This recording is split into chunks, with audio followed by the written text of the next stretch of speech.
네, 반갑습니다. 우리 12월 16일 수요일 묵상을 시작하도록 하죠. 기도하겠습니다. 아버지, 감사합니다. 하나님 말씀 묵상하고 읽고 그 말씀 안에 머무를 수 있는 은혜를 주신 것을 감사합니다. 하나님, 이날 우리가 주님 말씀 묵상하고 그 말씀 안에 우리에게 또한 말씀하는 하나님 만나고 싶습니다. 사사기 말씀을 통해서 과거의 그들이 또 오늘을 사는 우리에게 주님이 말씀하신 것들을 발견하고 하나님과 호흡하고 걷고 교제하는 귀한 시간 되도록 이 시간을 사용하여 주시옵소서. 감사합니다. 예수님의 이름으로 기도했습니다. 아멘. 자, 오늘 본문은 사사기 1장 27절에서 36절까지입니다. 사사기 1장 27절에서 36절을 읽을 텐데요.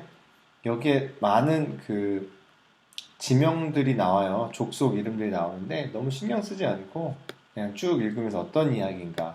오늘은 거의 한 가지 이야기, 같은 이야기를 여러 족속들로 나누어서 하고 있거든요. 쭉 보시면서 어떤 이야기를 하려고 하는지 한번 보시면 좋겠습니다. 네, 말씀 한번 읽을게요. 1장 27절 36절입니다.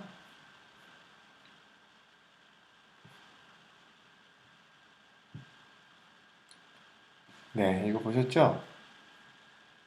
오늘 본문에서 중요한 내용은요, 다 쫓아내지 아니하였더라입니다.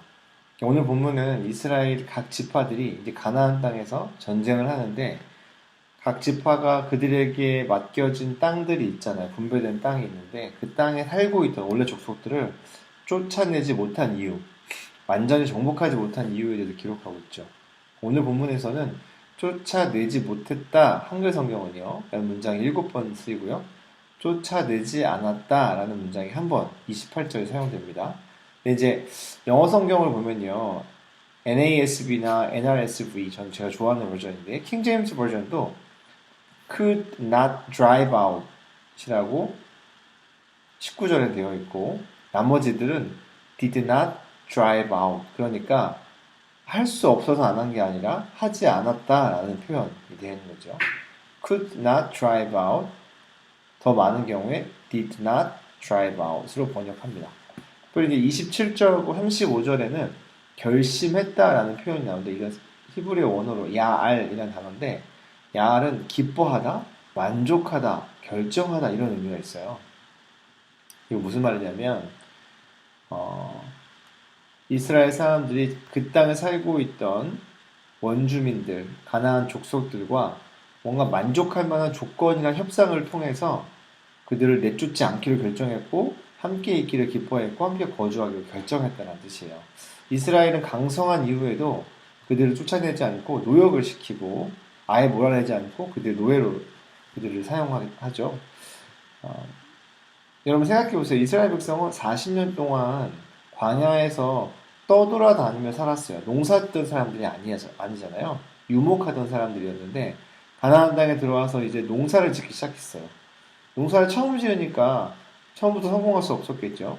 그런데 가나안 족속, 원래 살고 있던 사람들은 노동력이 있었고 농사, 기술, 어떻게 농사를 짓는지를 알고 있었기 때문에 그들과 함께 거주하면서 이스라엘 사람들 많은 도움을 받았을 것이에요. 이스라엘 백성들은 자신들의 현실적 이익을 위해서 하나님과의 언약을 어긴 거예요. 하나님은 다 몰아내야 한다라고 말씀하셨지만 이스라엘, 같이 있으니까 도움받을 게 있는데 우리가 이기니까 그냥 데리고 있자, 일을 시키자, 도움을 받자 라고 결정했다는 거예요. 결국에 이 가나안 족속들은 이스라엘의 하나님 여호와 신앙을 지키는 것에 있어 가시와 올무가 됩니다. 오랜 시간 뒤에요. 오늘 본문은 여러분 원독자들, 처음 이거를 읽었던 사울과 다윗 시대에 살던 사람들, 그들은 여전히 주변에 있는 나라들과 전쟁을 하며 살고 있는 이유에 대해서 왜 그럴 수밖에 없는가를 설명해 주는 거예요. 니네 과거의 조상들이 힘이 있음에도 불구하고 가나안 족속들과 함께 있기를 결정했다. 뭐냐면 눈앞에 있는 현실적인 이익 때문에 하나님의 말씀을 버렸기 때문입니다. 진정한 왕이신 하나님을 버리고 눈앞에 있는 왕을 구했기 때문에 여전히 안식하지 못하게 된 거죠. 여러분, 우리도 눈에 보이는 현실적인 이익과 하나님의 말씀 사이에서 늘 선택하며 살아갑니다.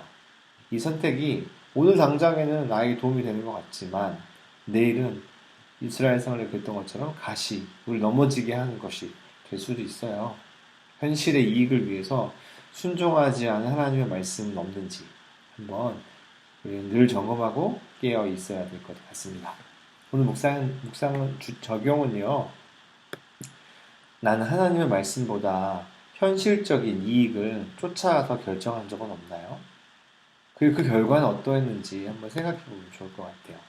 여러분, 그리고 우리는 어릴 때부터 현실의 어떤 당장에 내게 도움되는 것보다 그러나 하나님의 말씀의 기준대로 난 살겠다라는 결정이 필요한 줄로 믿습니다. 오늘 말씀 통해서 어떻게 보면 이스라엘의 흑역사, 왜 사사기 역사 내내 이방 나라들에게 괴롭힘을 당해야 했는가? 그 이유는 전쟁을 멈추기로 결정했기 때문이에요.